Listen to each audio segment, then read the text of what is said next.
Welcome to the Big Four Accounting Firms podcast, brought to you by big4accountingfirms.com and Big Four Accounting Firms YouTube channel. Make sure to check out our website and also make sure to subscribe to our YouTube channel. So today I wanted to talk about something a little bit different.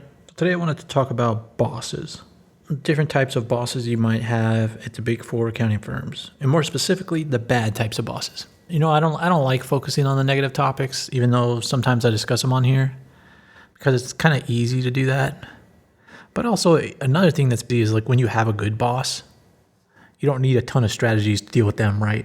You need the strategies to deal with the bad boss and all the emotions that come from that. So that's why I wanted to speak about that a little bit today, just to help people understand what they're getting into when they go in the Big Four and the bad bosses they might encounter. And there's a lot of books on this, but I recently read a book called How to Lead When Your Boss Can't or Won't Lead by John Maxwell. And it had a really good section in there that I wanted to speak about on here. And that was the types of bad bosses. And when he was speaking about these bad bosses, he said there's 7 types of bad bosses. And those 7 types of bad bosses are: number 1, insecure leaders; number 2, visionless leaders; number 3, incompetent leaders; 4, self-centered leaders; 5, chameleon leaders; 6, political leaders; and 7, controlling leaders. And I feel like I've encountered so many people within the Big Four that have had these qualities. And to some extent, all of us have some of these qualities, but in the Big Four, it's just the nature of how everything is. Like insecure leaders. In the Big Four, that's pretty common because the Big Four have this mentality of constant promotion and a rating system where if you don't get the top rating, then, people tell you, or if you don't get the top rating, then you kind of have to worry about how you're going to be rated in the future and whether or not you're going to be moved out. So there's a lot of insecure leaders in the Big Four. And next up is visionless leaders. Again, the Big Four, don't really encourage people to have a vision. They have metrics: how much utilization, how many billable hours, how much time do you have planned for the next year, what is the pipeline that you have coming in, how many millions are in your pipeline. It's not really the quality of work or anything like that. There is a vision at the Big Four, but it comes from the top. Everything is decided by the top leadership and then pushed down to the member firms. So most often than not, your boss is not going to have a vision. They're not going to have a vision for you and even for themselves. They're going to follow whatever HR gives them or whatever leadership gives them, whatever guidelines or set rules that they're supposed to follow. Incompetent leaders.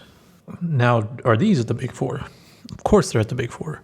Because again, like I said before, you have all this administrative stuff you've got to handle.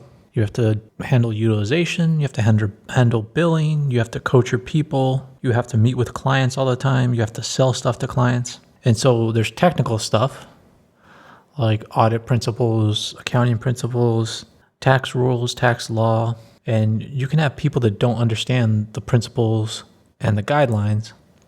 And you see this all the time in the news, but it's more often than not in the audit side because that's where it really blows up. For example, the things I can think of offhand are the GE accounting scandal where they had a huge insurance liability and they didn't even realize it. And KPMG didn't realize it after years of auditing it and didn't make GE reserve the appropriate amount of liability, despite knowing that people were living longer and the liability was going to come. And sorry, but my second example is also KPMG in the tax side. KPMG was selling offshore tax havens to people, and they got severely limited on their tax side to the point to where they have way more documentation than the other Big Four whenever they perform any tax work. So of course you have incompetent leaders, and you might say there might not be that many, but it doesn't take that many to create millions and even billions of dollars of liability for the Big Four accounting firms when they get penalized by the SEC and also the IRS. Next up is self-centered leaders. Of course, you're going to have self-centered leaders in most corporate environments just because people are always going to move up. And it's worse in the Big Four because promotions are promoted so much, right? The second you come in the door, everybody's wondering, am I going to make it to senior associate? And they promote you very quickly now from associate to senior associate to manager, senior manager, and whatever the next level is at your firm. And they do this because they want you to make it kind of a race. They want you to try harder, and they want you to just keep chasing. And what the mindset this develops within the Big Four and within bosses and leaders in the Big Four is that you become self-centered. You look out for yourself, and you worry less about growing other people and things like that, and you get a little bit more self-centered. So these self-centered bosses definitely exist. And what about chameleon leaders? That's one that we listed as well. Chameleon leaders, you're going to have this as well. You're going to have people that speak in a certain way to your face, but then might not represent the same thing when it comes time to your annual review. Again, because they can't promote every single person within the firm to the next level. They have to keep some people back. So you might have people that tell you one thing and then do another. The next type of bad boss is a political leader. And this is everywhere in the Big Four. Everything is politics in the Big Four. Because so much, and I've said this before in previous podcasts, and I'll say it again, that the reason there's so many politics is because, or this is my personal belief, is there's not a lot of review of the work that the Big Four do. Think of an audit. All you're doing is saying that the client prepared the financial statements in a reasonable manner.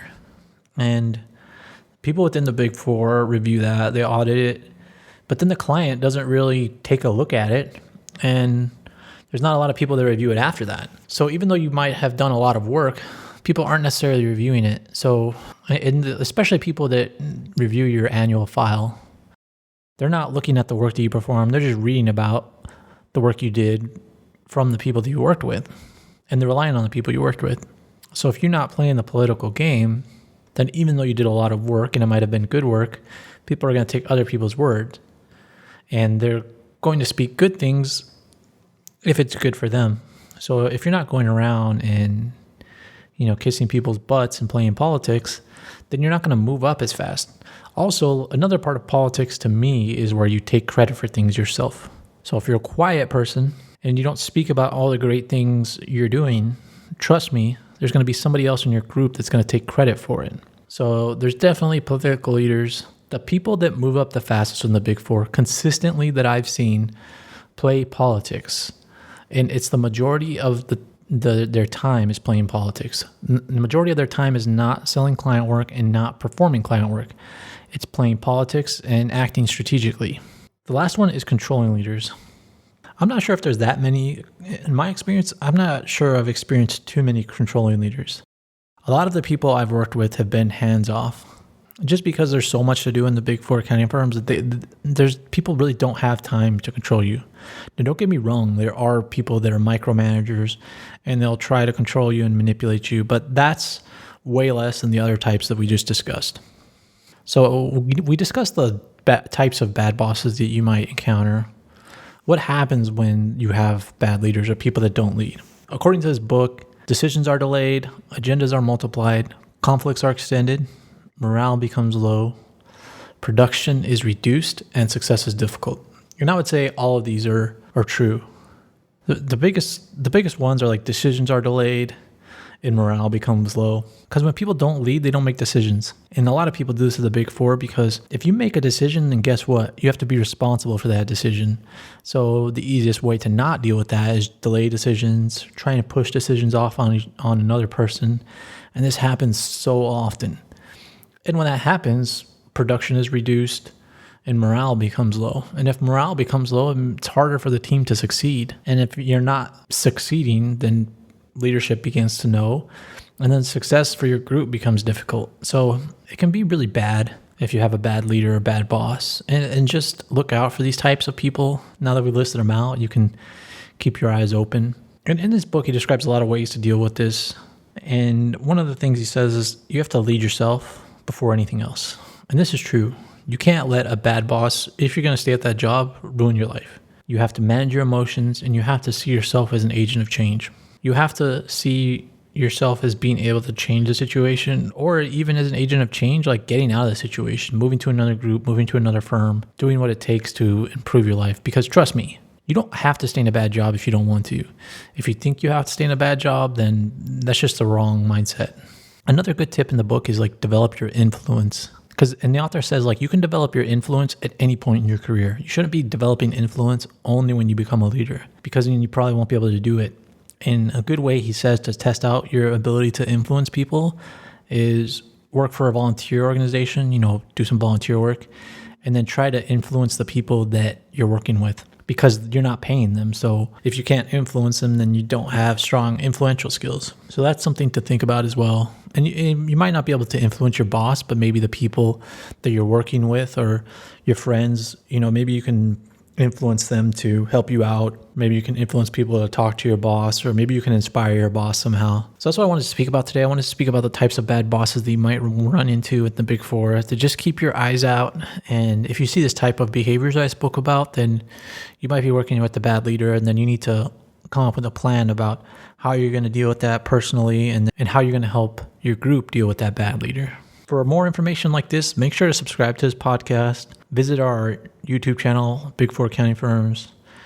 Make sure to subscribe to that. And also make sure to visit our website, bigfouraccountingfirms.com. Thanks for listening.